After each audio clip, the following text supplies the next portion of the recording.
Bonjour à tous, en ce lundi de Pâques, je voulais vous parler du magazine Génération Cité d'Or et vous mener sur les traces du lapin blanc en vous parlant de l'article de Jean-Pierre Eckma. Et quelle ne fut pas de ma surprise en recherchant dans mes archives, histoire d'illustrer ce lapin, de tomber sur une visite impromptue que j'avais faite il y a 3 ans, en avril 2016, pas très loin de Pâques, au château de Fougeray. François Joseph et Véronique Geffroy m'accueillirent très cordialement, alors qu'ils étaient en plein travaux. Bonjour monsieur. Et François décida de me faire la visite du bâtiment extérieur. Alors même si j'étais pas venu équipé, j'ai toujours un petit Lumia sur moi, donc j'ai fait ces quelques images qui n'ont certes pas la qualité habituelle, veuillez m'en excuser, mais la suite vaut le détour.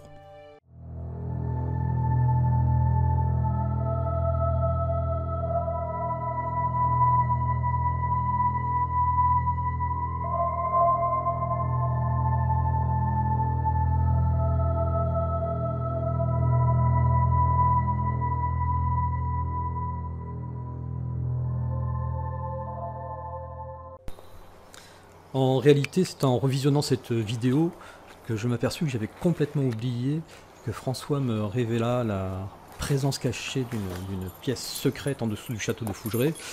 Et pour tout vous avouer, je n'eus à l'époque la présence d'esprit de demander l'autorisation à François d'enregistrer qu'au moment où il me parla de la Bessonnière, je me suis dit là c'est quand même peut-être intéressant, il faut qu'on filme quelque chose.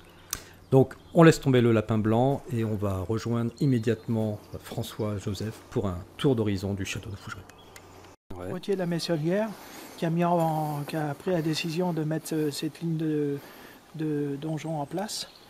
Et en fait, c'est de la famille de la Messonnière qui existe toujours. D'accord. Ils habitent dans un donjon qui est de l'autre côté de la Vienne. D'accord. C'est ça qui est assez touchant, quoi. Et donc cette ligne de donjon a été mise en place pour prévenir. De guerre de 100 ans, quoi. Voilà. Ouais, on est dans ce cadre-là. Voilà. Alors donc au 19e, ça a été fortement remanié. Donc on a tout cet apparat-là, néo-gothique, qui est 19e. Autrement, bon, les gens qui ont l'œil, on repère quand même des éléments anciens, comme la bretèche. L'avancée en pierre qui est dedans. Il y a quelques éléments frontaux là qu'on voit aussi qui sont assez anciens. Donc ça a été à la période des Lumières, à partir du 15e, ils ont commencé à faire fin 15e, ils ont commencé à faire des trous un peu partout. Accompagnons maintenant François Joseph sur la face nord du château de Fougeray. Donc là, en fait, au 19e, ils ont rallongé le corps rectangulaire, ils ont fait une travée qui monte jusqu'en haut. Ça, c'est notre partie de rallonge. D'accord. Ici, il y avait en fait une espèce de bâtisse. En fait, là devant, c'était une cour fermée, fortifiée.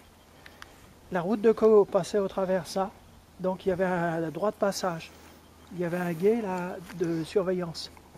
Donc les gens qui allaient sur Caux, ils étaient contrôlés pour aller à Caux. D'accord, les péages déjà à l'époque. Alors je suppose qu'il y avait d'autres châteaux similaires. Mmh. Bon, mais le Fougeray faisait partie de ce tracé, quoi. Donc là il y avait un énorme porche, donc c'était gardé. On retrouve sur la tour qui étaient les angles de mur d'une fortification. Ouais. Les archères, il y a une archère qui est bouchée là. Bon, c'est vraiment des traces. On retrouve notre bretèche de surveillance. Donc là, il y avait, faut imaginer, donc il y avait une vue plongeante de contrôle et voilà. Alors les bretèches, c'est à la fois archère, entre guillemets, le tout départ des petites canonnières entre guillemets. D'accord. Et toilette, c'est le tout. Toilette aussi. Ouais, Passons maintenant au côté est du château. La Vienne coule en contrebas. Donc au 19e, on voit la scission de l'ancien bâtiment qui s'arrêtait là. Donc ça, c'est une rallonge au 19e. Et ça monte jusqu'en haut. D'accord. Voilà.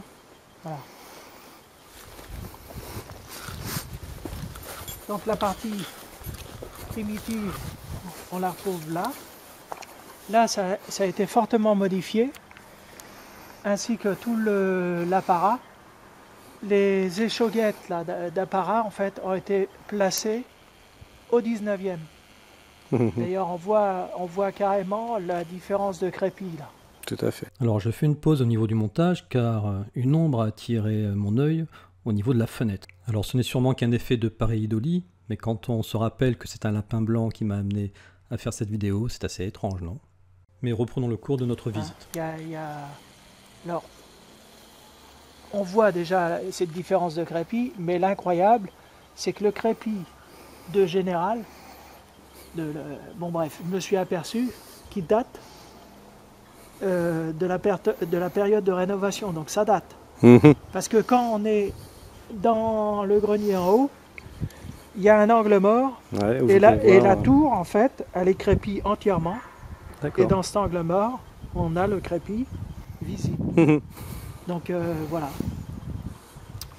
Ici, il y a la place du chien assis et en haut, la fenêtre là, il y avait une double bretèche. Bon, c'est facile d'imaginer 2 rangées de chaînes qui fermaient une porte unique. Il faut imaginer le bâtiment austère, avec aucune porte. Il y avait une double bretèche en l'air, les avancées en pierre, les doubles. Il y avait 2 rangées de chaînes qui sortaient de ça pour comment dire, fermer en urgence la porte là. Ici, il semble qu'il n'y avait pas de fortification, mais il y a une fortification naturelle. Il y a une falaise de 14 mètres verticale. Là, ça descend doucement. Et après, ça tombe direct. Ouais. En fait, les derniers arbres, c'est les arbres qui ont 30-40 ans qu'on voit là. Puis après, c'est 14 mètres comme ça. D'accord. Il y a plusieurs sources qui jaillissent dans ce contrebas. J'imagine grandement que tout ça, c'était cultivé aux petits oignons avec des jardins. Tout simplement, je m'avance, mais je suis affirmatif concernant ça. Tout simplement parce qu'il y a une bonne exposition et il y a l'eau à disponibilité. C'est-à-dire du fait des sources. Ouais.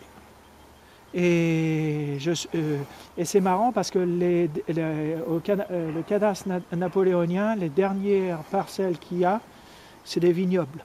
D'accord. C'est rigolo. Alors moi, là, aujourd'hui, quand on descend en bas, on tombe des fois sur du barbelé. Bah, c'était des petites prairies, des trucs comme ça. Tout ça, ça envahit, c'est une masse forestière maintenant. En fait, c'est la révolution industrielle qui a fait que tout ça, ça a été abandonné. Les machines, c'est pas valable pour une machine d'exploiter ce genre de... Et du coup, est-ce qu'il a subi des attaques, ce château? Parce qu'il était protégé, mais est-ce qu'il... La seule chose que je peux dire, mais c'est du domaine un peu du paranormal, un jour, on a eu une communication avec... parce qu'il y a un chevalier, entre guillemets, il y a une chambre qu'on appelle la chambre du chevalier, tout simplement, parce que on a été interloqué avec cette personne qui hante le lieu. Et donc on a eu une communication à plusieurs reprises avec plusieurs médiums. Et un jour, en fait, il y a un petit gamin qui a posé la question: est-ce que vous avez tué des gens?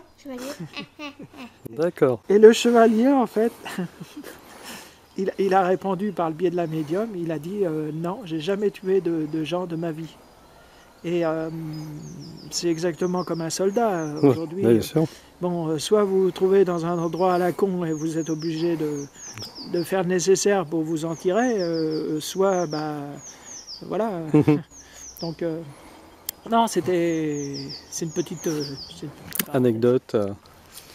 Donc là, pareil, la tour, faut l'imaginer beaucoup plus austère, avec, pareil, bretèche de surveillance. En fait, il y avait une bretèche. Il y avait juste des petites archères. Donc c'est simple, il y avait une boulite en haut, une archère à mi-chemin, une autre boulite. Le bâtiment vraiment au Moyen-Âge, entre guillemets, il était vraiment beaucoup plus austère. C'était vraiment le truc défensif, quoi. Voilà. Tout ça, ça a été modifié au 19e. Ils ont mis l'escalier à Chambord, etc. dedans. Nous passons côté sud et ce que va maintenant me révéler François est tout simplement incroyable. Alors là, en fait, ils ont financé le décor au point que là, on s'est aperçu, bon, il semble y avoir une salle. Et la salle, en fait, c'est une salle qui est circulaire. Et c'est marrant parce que, donc, voilà, la salle, il va y avoir une espèce de tour qui te fait monter un petit peu et qui était accolée au bâtiment. Donc, quand ils ont fait la rénovation, ils ont des, voilà, et ils ont mis cet apparat de, c'est ambiance décor de la Touraine. Ouais. Hein. C'est l'état d'esprit du Viollet-le-Duc, du truc général. Et donc il y aurait une salle là sous nos pieds. Il semble, oui. D'accord. Alors là, c'est pareil. Moi, on a tellement vu de gens assez intéressants, c'est vrai que, et surtout des sourciers, des gens. Là, vous avez un sacré nombre de spécialistes qui sont passés effectivement ici. Ben, ça paraît bête, mais moi, j'étais sceptique sur certaines choses, mais c'est extraordinaire. Hein. Au départ, pour trouver comment dire, quand je suis arrivé, comme c'est une bâtisse qui a du vécu, etc. Et bon, bref, pour reprendre les rênes de ce genre de bâtisse sans trop de frais, parce qu'à l'origine, malheureusement, il n'y a pas trop d'argent au départ. Et ben, il a fallu que je reprenne les rênes, entre guillemets, techniques du bâti. Donc, j'ai retrouvé les anciens passages d'eau, les évacuations, etc. Et au départ, je m'étais dit, je vais prendre une poêle à frire pour trouver au moins un détecteur de métaux.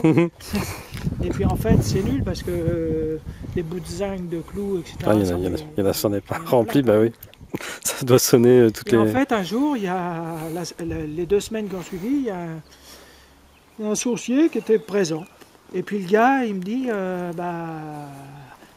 bref, il me dit 2-3 trucs.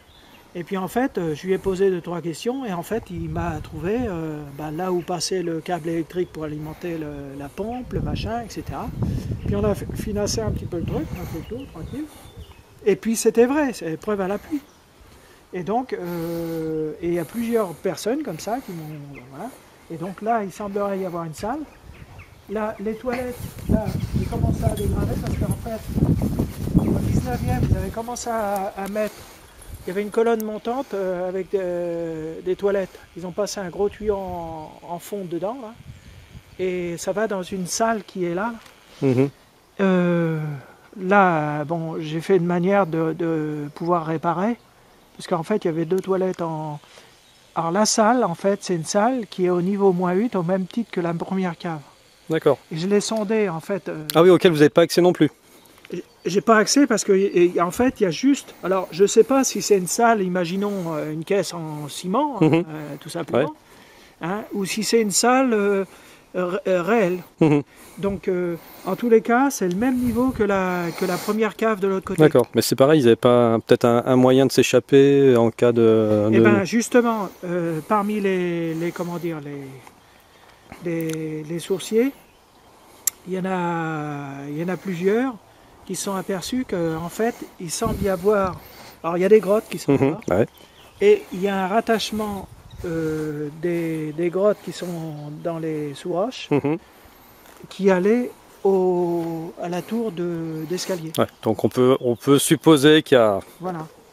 Il y a quelque chose. Mais c'est vrai que dans votre position, ce qui est intéressant, même quand au début, c'est pas un domaine qui nous parle forcément, vous pouvez recouper les informations que vous donnent des gens qui ne se connaissent pas entre eux. Et c'est là où ça devient déroutant. Et ben voilà. Mais ça, franchement, c'est extraordinaire. Parce que par exemple, les sourciers. Il y a des gars qui utilisent par exemple le pendule. Ouais. Il y en a d'autres, ça va être une branche de noisetier. C'est ça. Moi, je sais que personnellement, j'ai fait des expériences. Bon, franchement, c'est pas concluant le concernant, hein.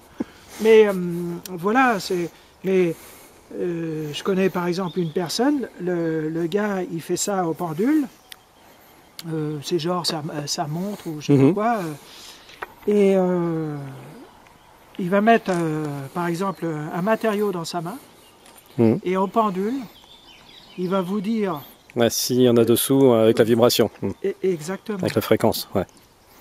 Il va vous dire avec exactitude s'il y a une salle, avec quoi elle est remplie, avec les détails. Et nous, en fait, ce qu'on voulait faire, c'était vérifier tout ça avec des sondes au niveau architecture. Ils ont ça, je sais pas comment on appelle ça, en fait... oui, c'est une sorte de sonar. Ils utilisent ça pour sonder les pyramides. On donne un choc, entre guillemets, l'onde elle se propage, elle se propage, et puis les informations sont recueillies et transcrites en... C'est ça. C'est dès qu'il y a du vide, ça continue, et dès qu'il y a du plein, ça remonte. Et ça serait intéressant de recouper tout ça. C'est clair que là, c'est le rêve. Un peu plus tard, François m'avouera, hors caméra, en visitant la cave, qu'ils ont testé avec leur ami sourcier plusieurs sortes de matériaux en les tenant dans leurs mains. Et visiblement, l'or réagissait positivement. Alors, qu'y a-t-il dans cette cave secrète qui se situerait enfouie sous plusieurs tonnes de terre, à peu près derrière cette rangée de bouteilles? Un trésor? Et si on ne peut pas l'atteindre par le château, est-ce que le tunnel qui partait de cette salle pour déboucher sur la Vienne et qui permettait au Moyen-Âge à ses occupants de s'échapper en cas d'invasion barbare, existe-t-il toujours? Alors, quand on apprend en plus que la famille de l'abbé Saunière détenait une tour à quelques encablures de là, il y aurait vraiment de quoi vite fantasmer. Peut-être que le fantôme qui a pris position au fond de la cave en saurait un peu plus. Toujours est-il qu'à ce jour, François-Joseph n'a toujours pas fait d'excavation pour découvrir ce qu'il y a dans cette salle secrète, mais peut-être n'ai-je pas toutes les informations. Allez, revenons les pieds sur terre et concluons cette visite avec François.